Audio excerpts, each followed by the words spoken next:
Okay, let's go ahead and start up here. The rest of the people can catch up with us. A couple housekeeping things. Remember, these are recorded. You can go to the YouTube channel. Link to that is in the emails you receive, and revisit any of the other ones. Nestor has been recording these and posting them up there for us, so thank you, Nestor. I got a question about what happened to paragraph 8 and paragraph 9. POA and condo. Remember in our discussion before with those paragraphs, they removed everything from the paragraph except for the mandatory language. Does not mean that the law is not in effect. The paragraph says the whole law is in effect, but that is the mandatory language that appears in 8 and 9. The whole act is still there. Remember, they have that new form, Understanding Your Rights under the Virginia Condo Act and POA Act, Form K-1390. If you're looking for all the stuff that used to be in paragraph 8 and 9, it is now in that new form. That is not an addendum to the contract. That is a form that is signed by your buyer if you want to use it, that they understand the POA and Condo Act, and that you keep that in your file. I also would use that with sellers so they know. We've had several cases here in the last week that sellers do not want to sign the releases and let people go because their agents are misinterpreting what's in the contract. They're thinking that they only have the right to void the contract after the documents are delivered because that other language was removed. That is only the mandatory paragraph that's required, that after the documents have been delivered. So anytime up to that time period that the buyer actually receives the documents or a notice that they're not available, they do have the right to void the contract for any reason. They don't have to give a reason, okay? So I think we finished up with FERPA last week, paragraph 14 on page 6. I'm going to start with paragraph 15 today, and that is called buyer's representations. Everyone with me? And once again, we're just reading this line by line and discussing it. So if you have any questions as we go through it, please stop me. Buyer will or will not occupy a property as buyer's principal residence. I'm often asked, why is that in the contract? It is what I call the 1430 paragraph. 14 months in jail, $30,000 fine for a misrepresentation of buyer occupancy for VA and FHA financing. You could go to jail and pay a big fine for that.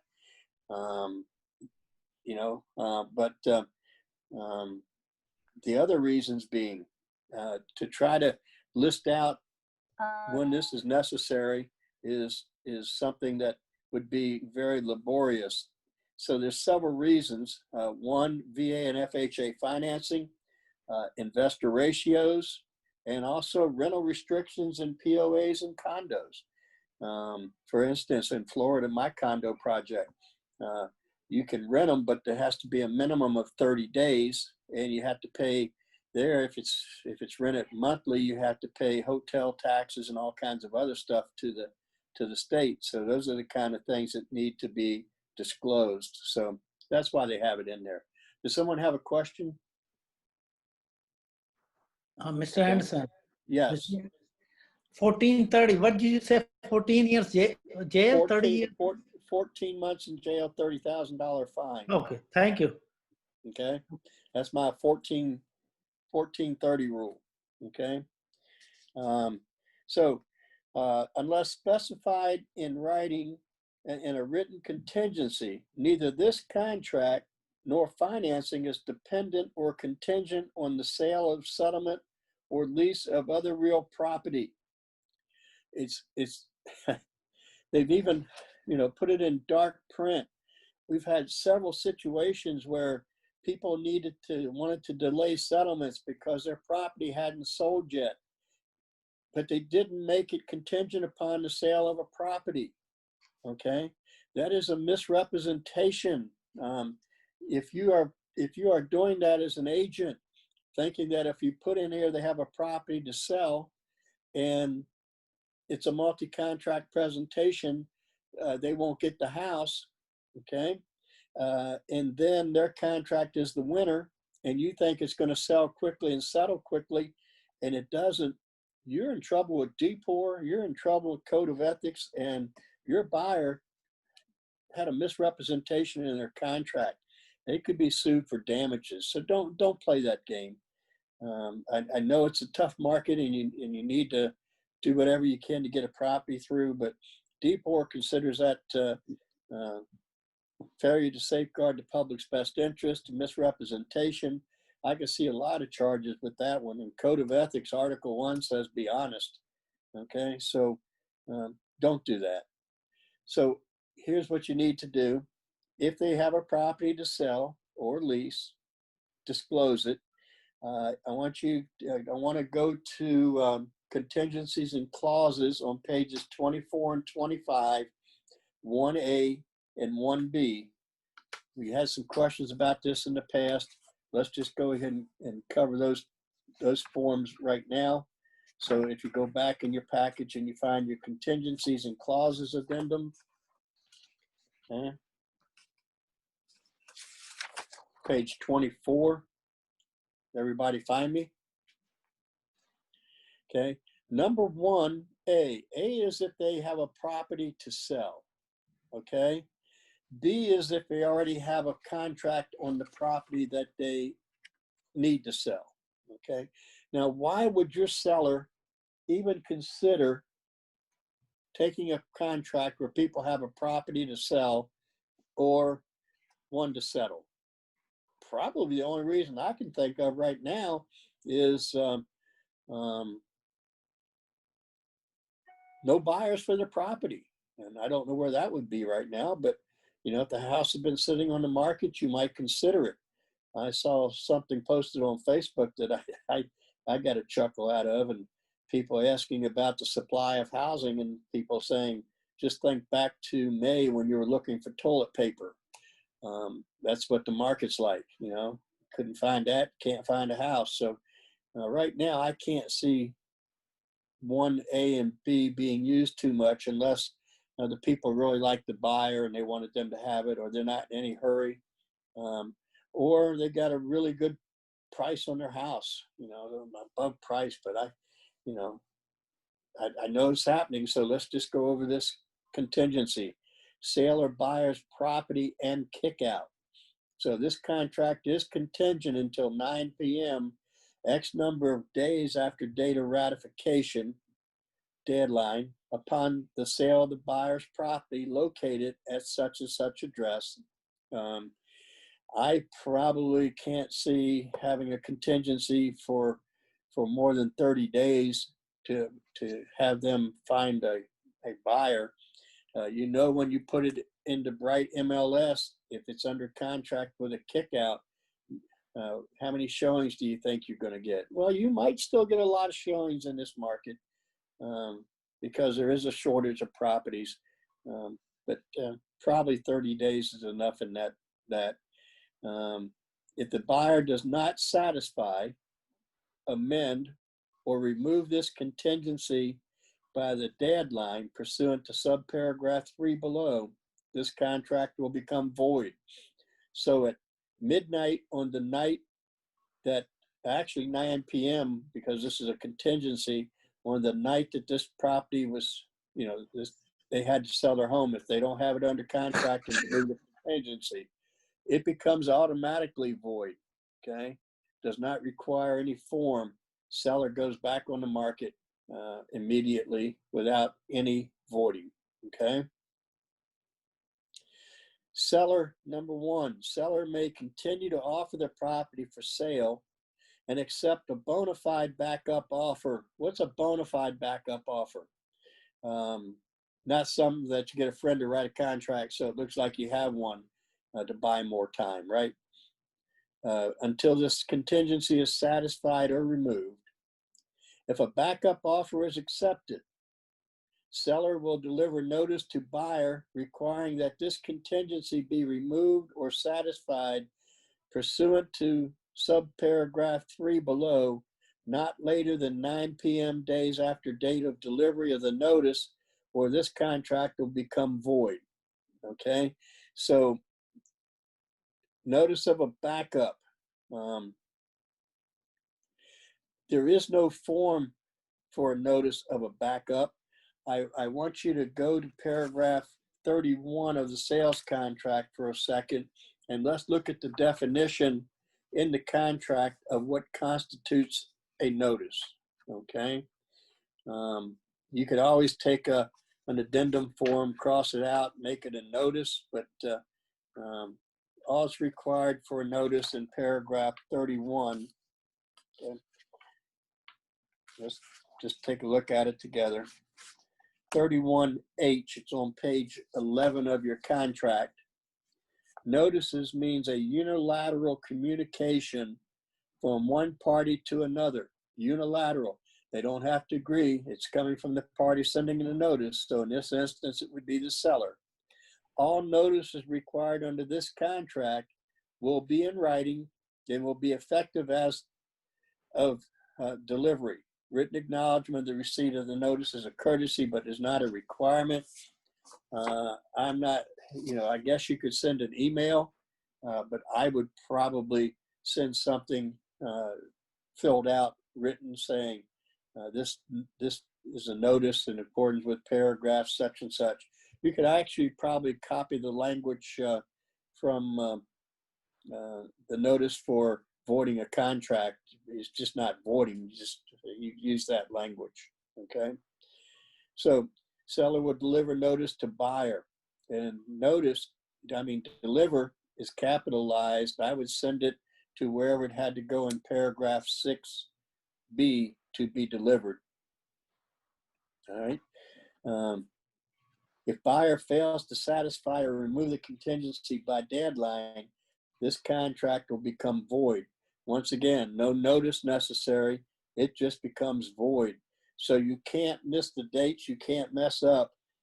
If you don't have a contract and parties want this to continue on, then you need to have a signed written addendum to extend the date, right? Any questions about that first paragraph? Okay, number 2. Buyer's property will be listed exclusively, okay, and actively marketed by a licensed real estate broker and entered into a multiple listing service within probably 3 days after the date of ratification at a price not to exceed. Now, the buyer's agent will have already filled this out, okay, when it comes to you. Couple things listed exclusively, that would be an exclusive right listing agreement. Actively marketed, you might want to see their marketing plan, but at least as a listing agent, do an RPR report, Realtor Property Resource Report. I think most everybody knows what that is now. And on that property, so that you can give your seller some idea that this price is not so out of whack that this property won't sell even in this market. You had somebody call and say, well, the assessed value on a property is like 400,000 and they have it on the market at 600. What do we do? And I said, don't show the property because you're not going to get the appraisal. Okay, they're fishing to see what the interest will be on their property at an unrealistic price. So don't automatically go with the price that they put in here. Okay, that might be the price they need to realize the money they need to get out, but it's not going to happen. And if it won't appraise, if they get another contract and your party takes your house off the market, basically now because they've removed their contingency, but their house that's coming in on their property won't appraise, we're just stacking up the problems. So do an RPR report on this when you get it in. And if it doesn't look realistic, discuss it with the seller. They could always counter back that the price has to be on the market at this other price that you know the property will sell for. Okay. Larry, what page are you on? I'm on page 24, Contingencies and Clauses Addendum. Thank you. Okay. And I'm in paragraph 1A. We just finished 2. Now I'm doing cover 1A3. How do they remove this contingency? All right. The buyer may remove the contingency. 1, satisfy this contingency by delivering the seller a copy of the ratified contract for the sale of the buyer's property with evidence that all contingencies other than financing and appraisal have been removed or waived by deadline. Okay, so if the buyer gets a contract in on their home and it's contingent on a home inspection, well, they can't remove their contingency until that home inspection contingency has been removed. Okay, so if you're the agent that has the buyer that needs to get their property sold, you've got to be pretty particular about what contracts you accept, okay, and what it says in there. So you probably want all these contingencies waived. The worst case, look at the worst case situation that could happen. If they get a contract, they can't remove their contingency, and then they get sent over to them from the seller that they just accepted a bona fide backup offer, and they have 3 days to remove their contingency, but it's going to be 10 days before the home inspection contingency is removed. So you got to think about what your program will be for getting me this house and keeping these contingencies going forward. Remember, our law requires that you have a strategy to obtain your client's objective. Okay, so let's also take a look at. Let me turn this phone off. Let's also take a look at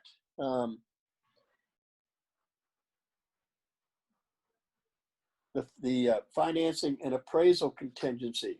It will remain in effect. Okay, it will remain in effect.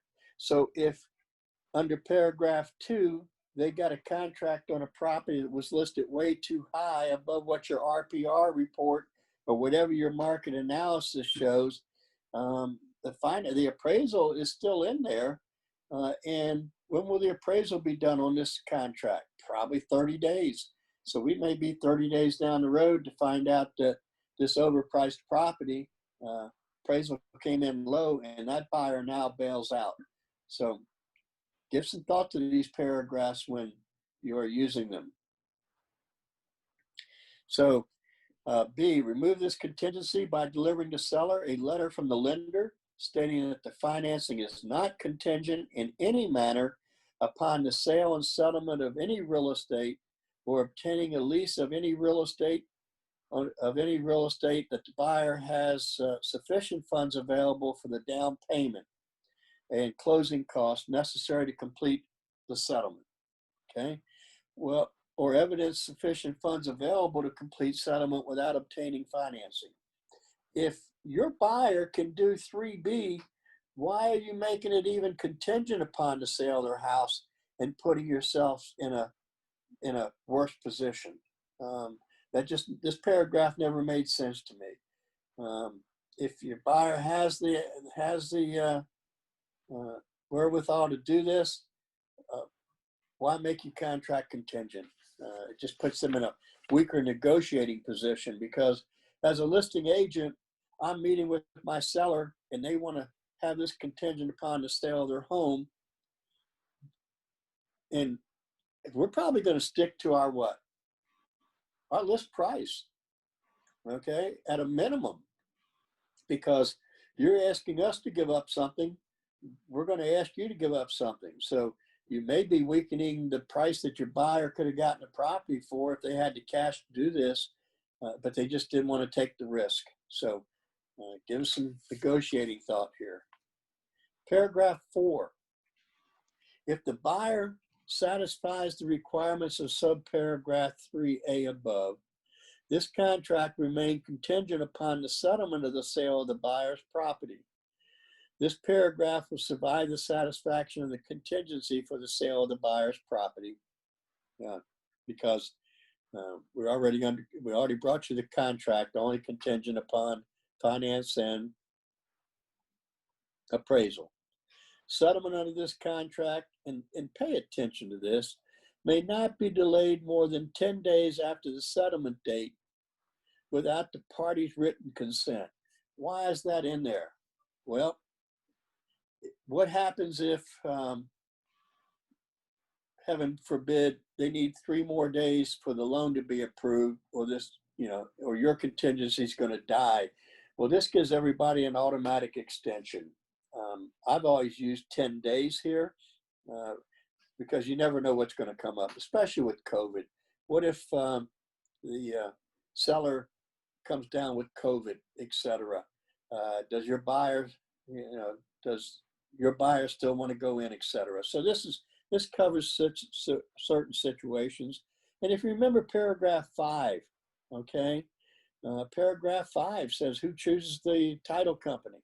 Well, the buyer. And if, when we look at paragraph 20, it's automatically extended for 10 days if title work's not done. So it could be title work. There's all kinds of things could pop up. But here's the caveat here.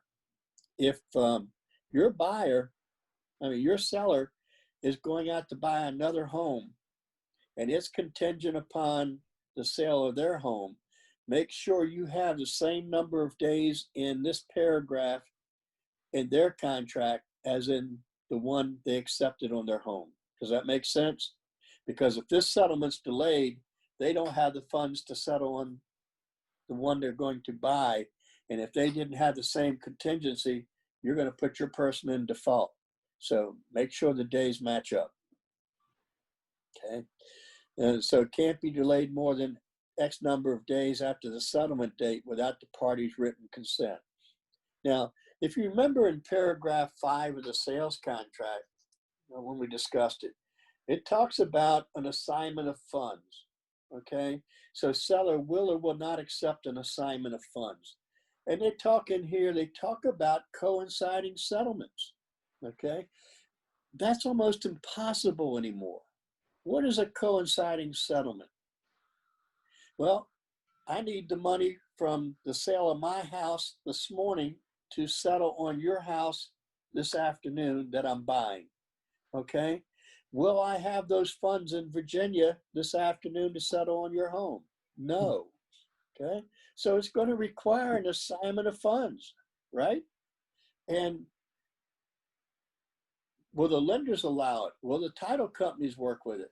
But even worse than that, if there's loans involved with both properties, okay, now we also have to take and set up coinciding settlements. Means both buyers had to receive their disclosure statement from the lender 3 days prior to settlement. We're dealing with 2 different lenders. How do you coordinate 2 different lenders delivering this? So I'm going to tell you right out, somebody needs to settle and rent, put the stuff in storage for a few days. Best way to do it. Okay. But let's read on through here. I'm getting off on a little side tangent here. If a further delay is required to obtain coinciding settlements, buyer may at buyer's option declare the contract void in writing. So it's the buyer at the buyer's option, not the seller. Okay. So once again, put your seller on notice that, hey, if we're going to be under pressure to buy something else, we probably can't do this back, these contracts contingent on somebody else settling something, because that's out of our control. What might be another option to accepting this contract where somebody has to have their house sold? Well, just tell them, look, good luck, get your house under contract, come back, we'll consider 2B, but 2A is too risky, too many things involved for us to deal with unless the market tightens up.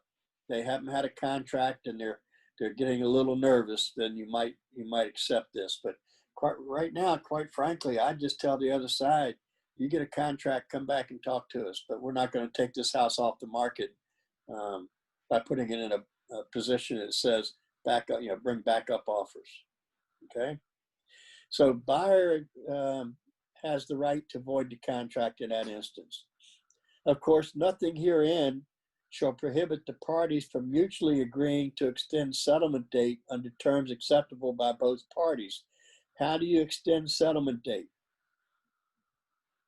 Well, that requires a what? Written addendum by all parties to the contract, right? If at any time after date of ratification, the contract for the sale of the buyer's property becomes void, okay, why would it become void?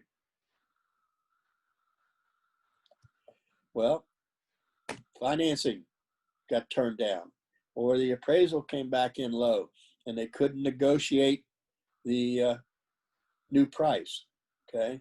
Well, once that contract becomes void, buyer will immediately deliver notice to seller together with evidence of such voiding, at which time either seller or buyer may declare this contract void by delivering notice to the other party, okay? And if you're going to void a contract, then you would use the notice to void the contract, right? And we looked at that one before. There's a form in the package for notice to void a contract. So you always, whenever you need to void, use that notice to void and then attach the release and of the contract and deposit form with it, okay? So that's a lot. Any questions about that paragraph? Because I get questions about it quite a bit.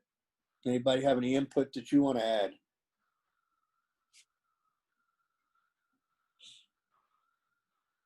Okay, well then let's look at paragraph B.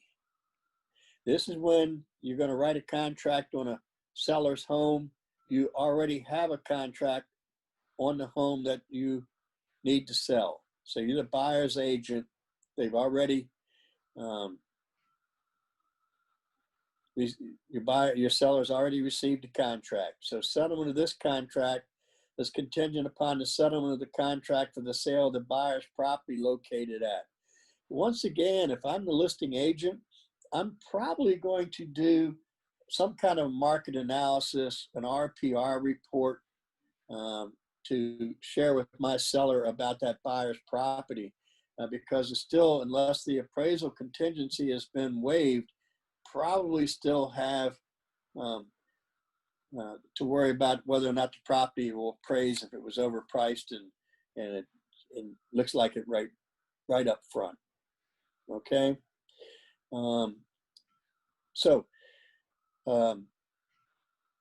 Settlement may not be delayed more than X number of days after settlement date without the party's written consent. Once again,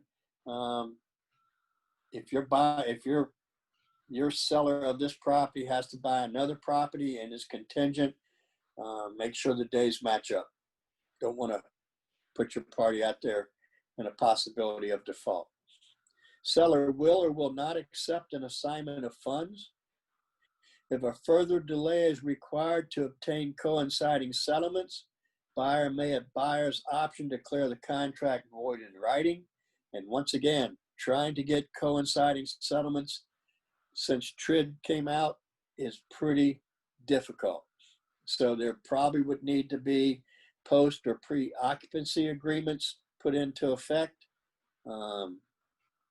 I believe I discussed on Monday when you do your walkthroughs for rent backs or post occupancy, you still do a walkthrough for the contract and then a final walkthrough upon vacating the property. Okay, but coinciding settlements pretty difficult. Okay, so seller will or will not accept an assignment of funds. Difficult to do in today's market. Now, I might take an assignment of funds. Look, if I'm selling my house here, I'm moving across the country. and I'm not going to settle on the property I'm buying out there for a week to 10 days, then an assignment of funds is great. Just make sure the lender will work with an assignment of funds with their TRID requirements. Make sure the title company is willing to work with an assignment of funds, okay? Because of what we used to call the Wet Settlement Act. Now it's the Real Estate Settlement Agents Act, as far as funds needing to be in the proper accounts, etc. So there's a lot of coordinating to do. Even if the seller will do it, will everybody else be able to do it also? Okay. If at any time after the date of ratification, the contract for the sale of the buyer's property becomes void, buyer will immediately deliver notice to seller together with evidence of such voiding, at which time either seller or buyer may declare this contract void by delivering notice to the other party. At that point, the seller would probably want to kill the contract, not wait for them to go out and find another property, because then we'd have to re-execute an addendum using A instead of B. So, any problems with that?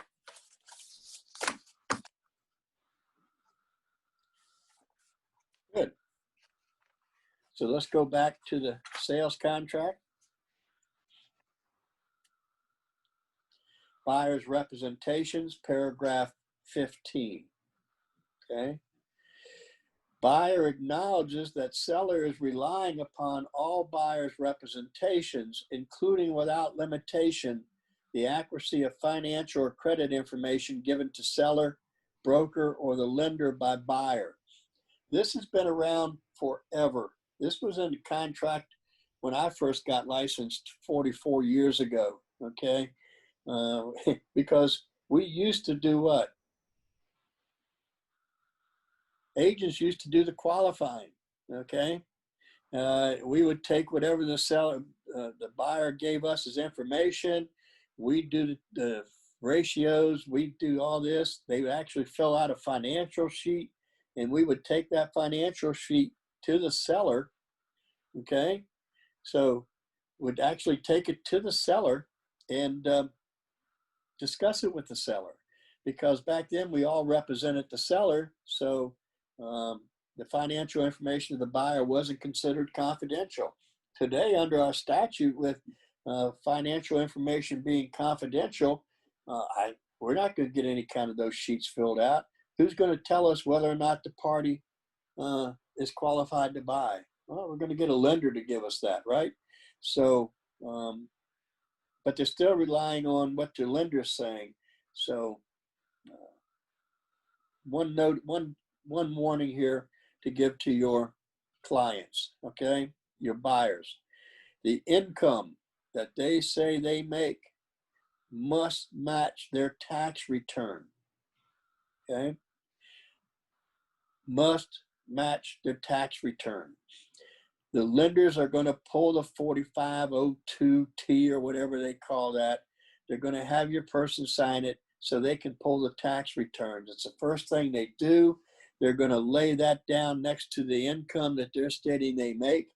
And if they are lying, that is fraud, okay? You don't want to get involved in that, all right? So that's paragraph 15. Any questions whatsoever? Good. Let's take a look at 16, okay? Smoke detectors. Seller will deliver the property with smoke detectors installed and functioning in accordance with the laws and regulations of Virginia. Now, let's go back to the contingencies and clauses addendum, back on page 26. If you flip back there with me, okay? As is condition paragraph 2B, okay? So this is one of the things that your buyer can remove from a contract. If they are writing an as-is contract, don't just write in the contract as the property comes as is. There are certain things that need to be removed from the contract. So use this as-is property condition. Listing agents, you get a contract in that says as is. Talk to your seller about adding this and sending it back, okay? Buyer's agents, you want a true as-is contract, pull this out. Remember, paragraph 10 says, comes in condition as of this date, except as otherwise contained herein. These are the herein's, right? So buyer assumes responsibility for compliance with all laws and regulations regarding smoke detectors. So you can shift that responsibility back to the buyer by checking that box and everybody initialing the crosshairs. So smoke detectors is pretty straightforward. I'm going to address the lead-based paint paragraph, but I think what I want to do is on Monday, we'll take a look at all the forms to deal with that. I'm going to talk about them briefly today, and then we'll on Monday discuss the forms in more detail. So target lead-based paint. Seller represents that any residential dwellings at property were or were not constructed before 1978. Any property built before 78, right? That's the magic date, January 1. If the dwellings were constructed, okay, before 1978,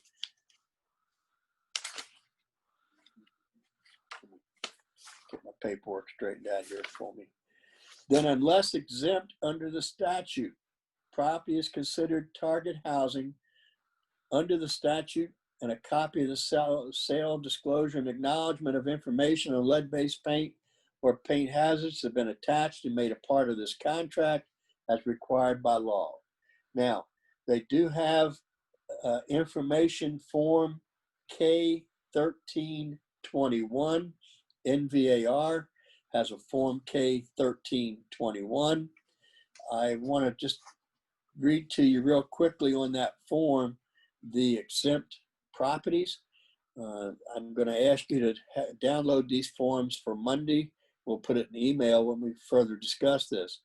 But the exceptions, properties leased for 100 days or less with no possibility of renewal or extension, okay?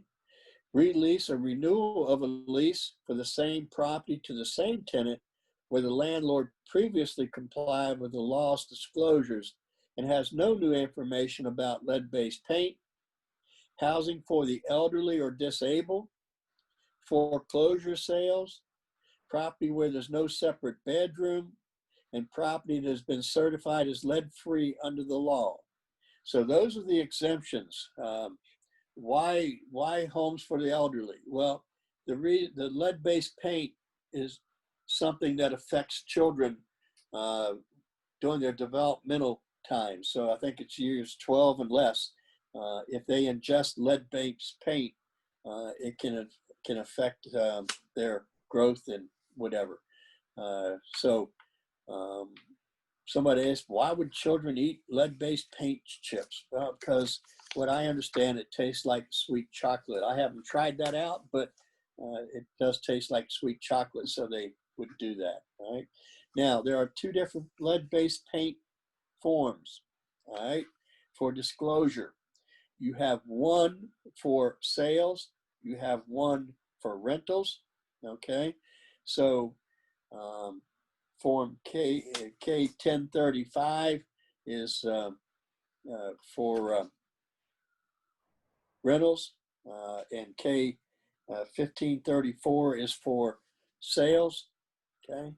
I just want to I'm going to go over the form, even though you don't have it, okay?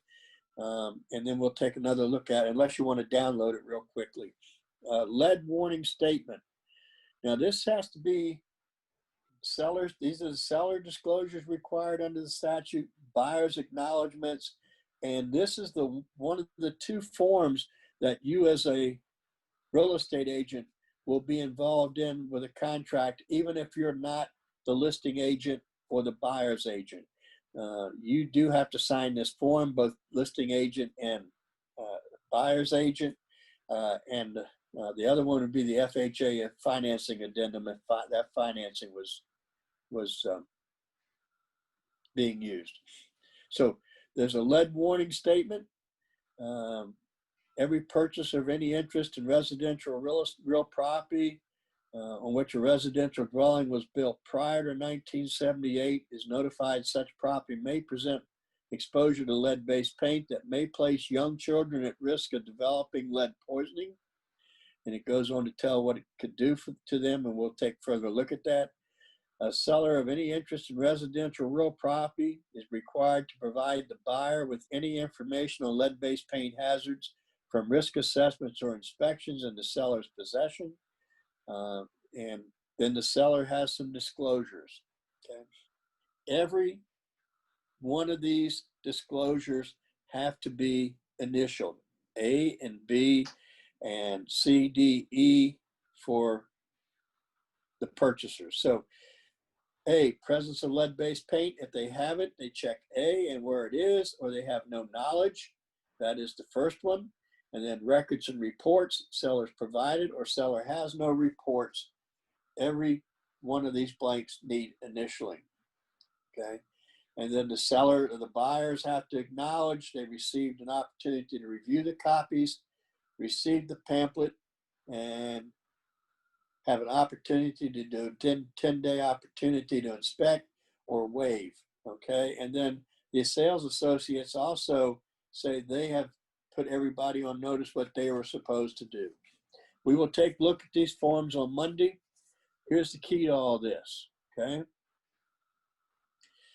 You as a buyer's agent, never, ever have your buyer sign one of these forms in blank and send over with the contract, okay? Already having initialed their parts, okay? This has to be delivered up by the seller. It has to be ratified by everybody before the ratification of the contract, okay? You do not want to fool with this one by trying to circumvent and speed things up, okay?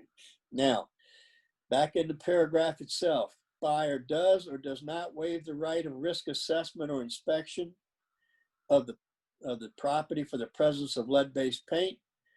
Multi-contract presentation. Property built before 78. This is probably one of the ones that the buyer's going to remove. They shouldn't, but they probably will. Once again, I recommend the use of the form that they put out that covers the waiving of paragraphs that might be in their best interest. We discussed that in a previous session. All right. Now, if they do want to have the inspection, then you need to include the addendum for lead-based paint testing, Form K1033. So for Monday's session, I'd like to go over Form K1321, the addendum for lead-based paint, K1003, and the two disclosure statements themselves. You note that you also have to provide the booklet. They sell those at the NVAR, or you can go online and order the pamphlet. It is also required, okay? Pretty serious stuff. If I had children, young children, I'd want to know whether or not this lead-based paint was in my home. Hey, Larry, Yes. what's the name of the pamphlet? The pamphlet is, let's see. It's a lead-based, just Google lead-based paint disclosure pamphlet. You should be able to find it.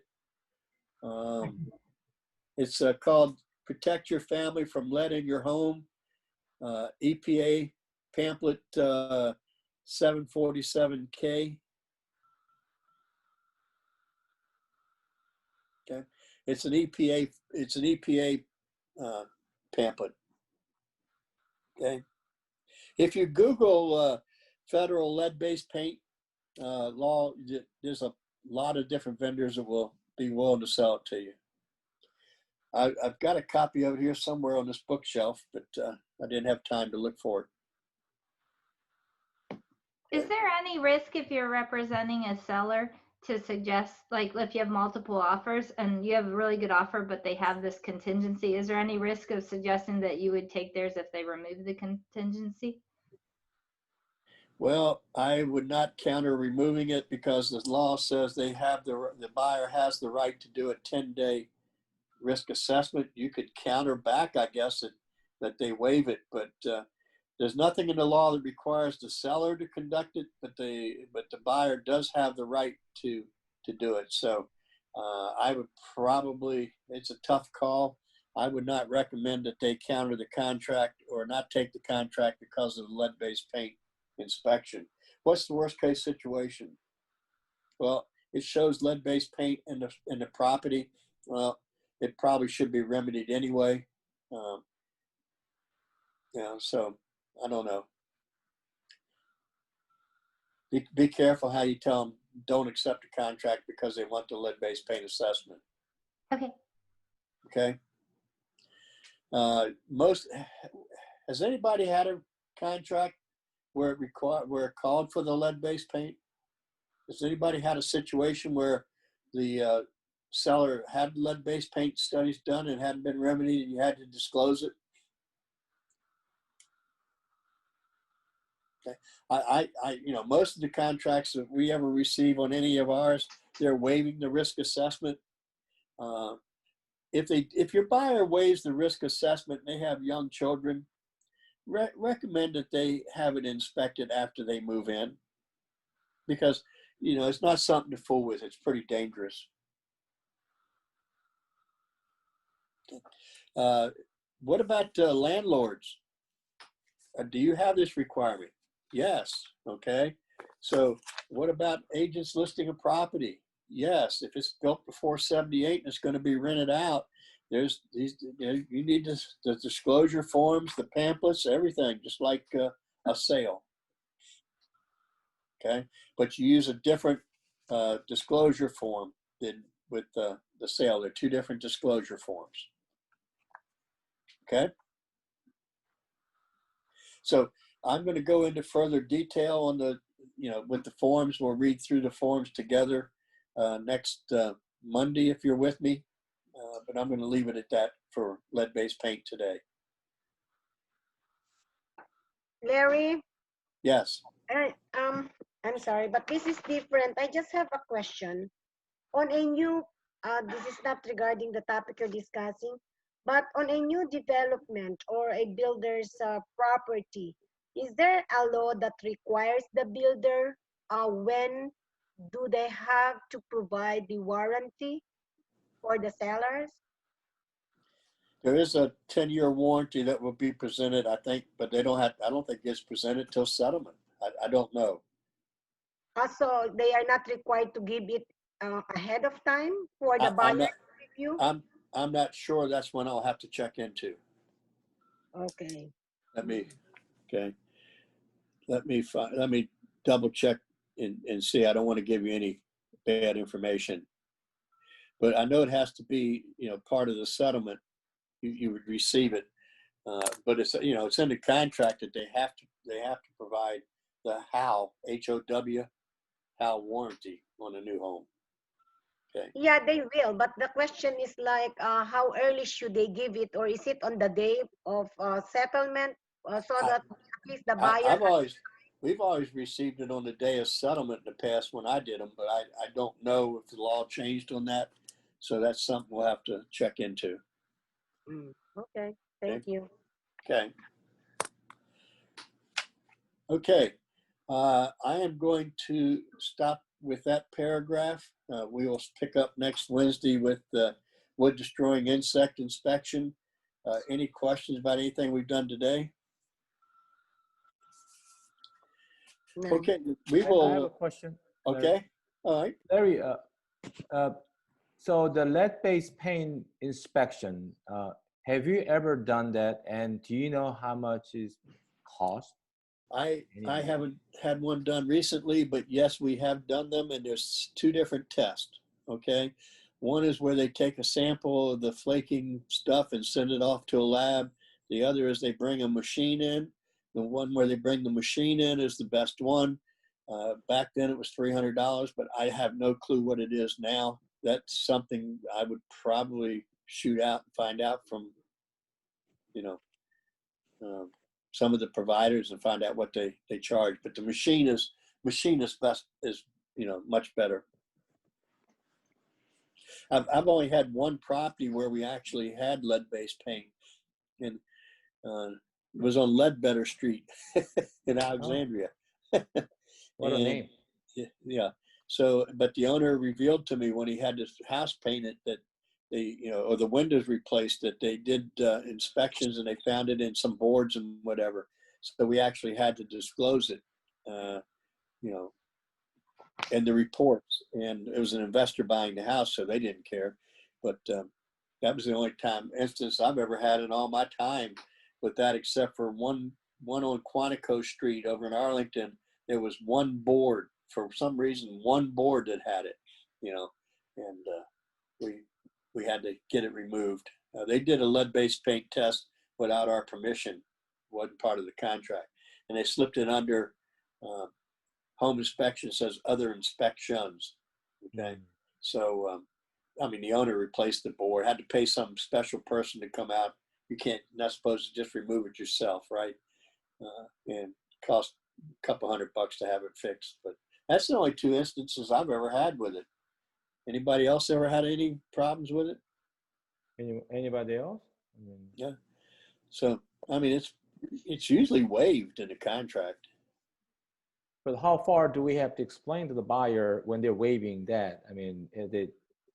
Because we usually kind of, encourage them to waive. That's what I. Yeah, well, that's the reason that you use that new form they have out that says, adverse consequences of removing contingencies from your contract. There's a new form that you use to have the buyer sign. I tell them, look, if I had children and I was doing it over again, I would do it. The first house that I bought with my ex-wife, it was in Arlington down on 8th Street. And this house, we were young and, 21 years old, and we didn't know what we were doing. But we bought a house, and in the basement, it had alternating black and white tile. What was that? Asbestos. Asbestos, Right? yeah. Yeah.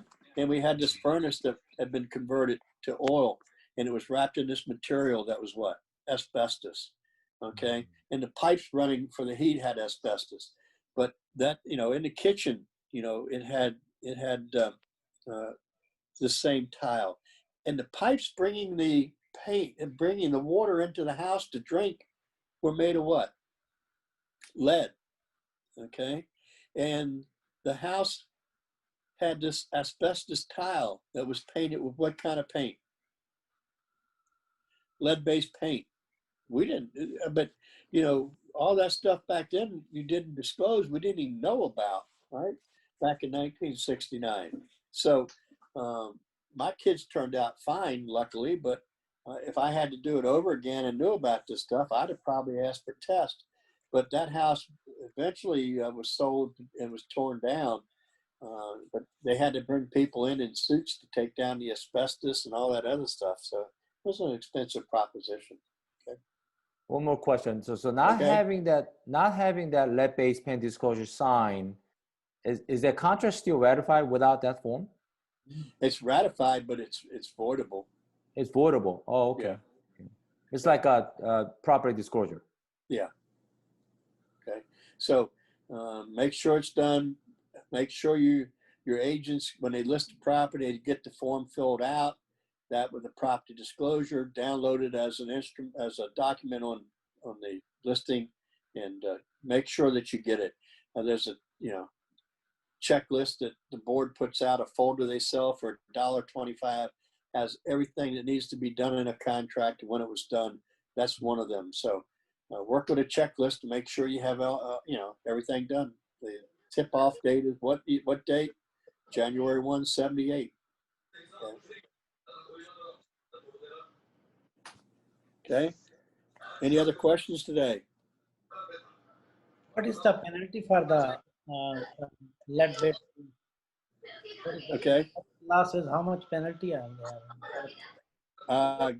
I don't know. I'd have to look it up. I used to know. I think it was $11,000, but but I'd have to look up the penalties now because most people. It's been so long since I've seen a study done. Most people just waive it.